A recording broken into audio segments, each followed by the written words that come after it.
Yeah, good afternoon. Today's topic is ICT in financial inclusion. Mr.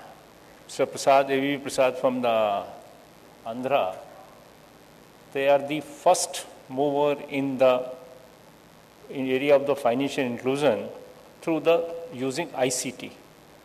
And we are the partner in that venture. So, a lot of things has been covered by him. And the issues which he has raised, they are the very valid issues. They need a solution, they need a support, they need a structure, and coordination between the various stakeholders. There are various stakeholders in the scheme of financial inclusion. It is not only states, government or banks, so many other stakeholders are in this space. So some of the figures which he has already highlighted, what is the current scenario? Already he has narrated it. 90,000 branches of all banks across the country are not in position to serve 6 lakh villages. 6 lakh villages altogether, they are, which cannot be covered. And mostly, if you see, who are the people are excluded. They are the marginal farmer, landless laborers, self-employed and unorganized sector enterprises, urban slums dweller. In his presentation also he highlighted urban. That is also one of the issue. We are talking of the rural areas, but still in the urban area, we want to open the account of any maid or our servant. Are we able to open? No. There are the issues into that. And definitely in the hilly areas, every bank is finding it difficult to go. So, various reasons are there, reasons of exclusion. If we see that stringent KYC procedure, distance of the branches located from the villages, they have to travel, they have to leave their day's job and go there and fulfill the various stringent requirement.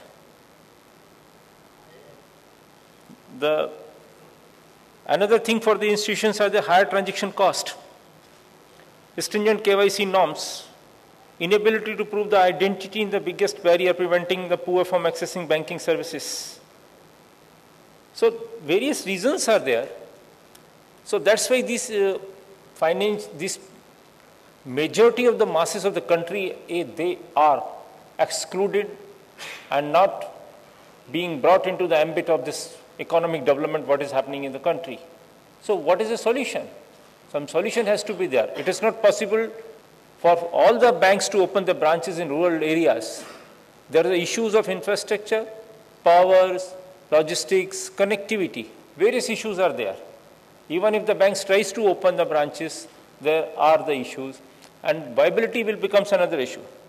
So various critical components are there in whole space we see. Technology, that is also one of the important area. This is an enabler.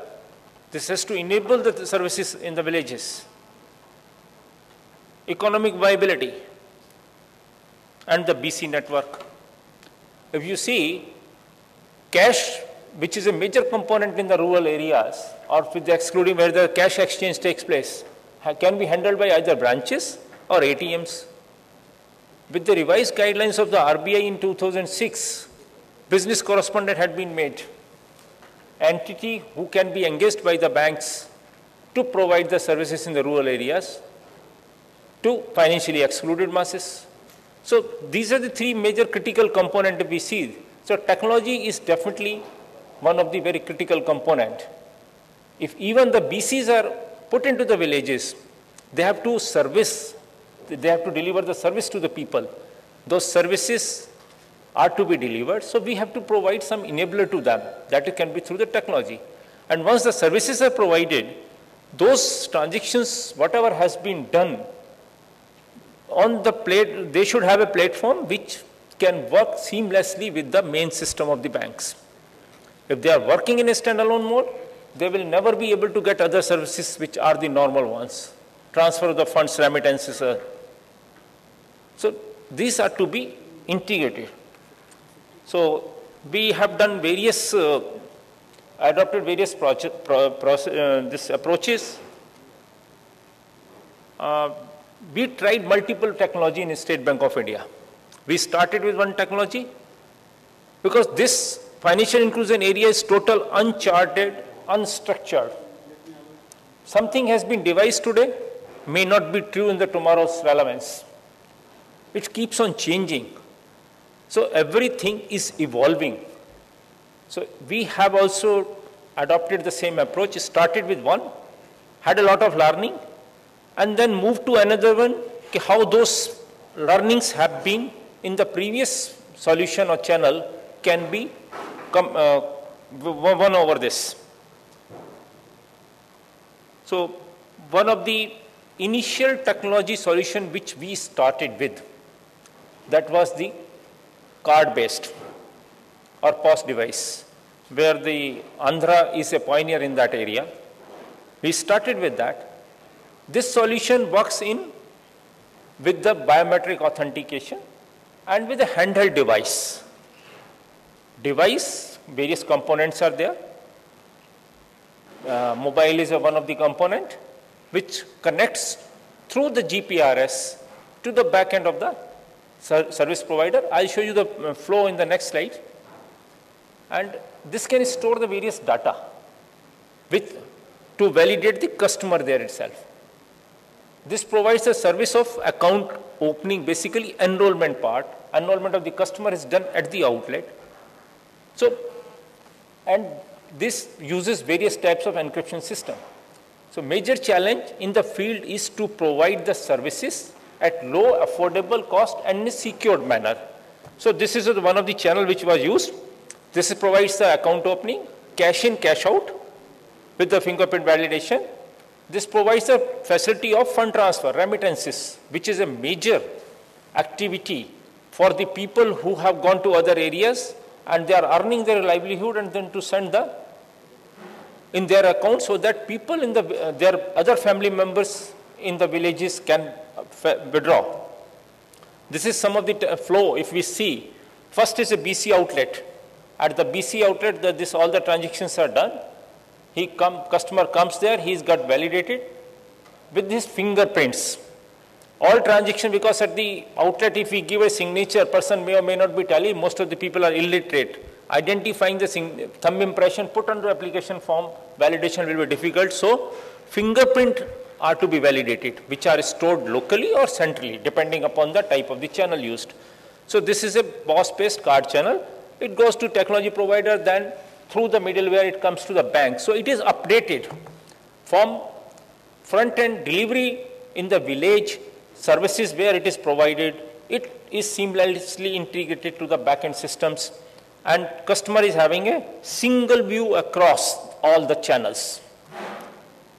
When we moved further, we started with the card channel, smart card channel with the POS device. Then we moved to another channel, because what was happening in the smart card, this channel, major impediment was the cost of the device. Today, the devices which are deployed in the field, they are costly affair. So to start up any venture, the operator has to invest 20,000, ranging from the 20,000 to 30,000, depending upon the type of the device used. So that was becoming an impediment. And another thing was to connecting to the back end. So they were doing sometime offline transactions. So then we moved to another channel which is called the kiosk banking. This is internet-enabled PC, because under the e-governance model, e-governance project, there was a mandate to set up 1 lakh CSCs, which were having the internet-enabled PCs. So while all infrastructure was there, we thought we should have a solution where the CSC operator, by just having a one fingerprint scanner additional, because this channel also works in the biometric fingerprint verification. So just giving him an additional device of costing 2,500 rupees only, he can start banking. And so we brought this channel called the kiosk banking channel. This works real time online with our core banking system. It provides all the facility. Accounts are opened here in the outlet, cash in done, cash out done. It provides a facility of remittances online. The moment funds are transferred, immediately updated into the backend system of the or account of the customer. So this is one channel, and this is working very well. As on date, we have more than 5,000 outlets, and 7 lakhs of the customers are transacting through this channel. So this is some flow, just what I explained. Front end happens through the internet, they connect to the back end. Some middleware validation happens, user ID, password for the operator. Fingerprints are also validated. As and when customer comes, his fingerprints are checked. And then transactions goes to our core banking system seamlessly. So this is most accepted channel. Now, over the time, you people all know the mobile has come in a big way. So with the mobile coming in a big way, then we move to another channel which works on very low cost mobile.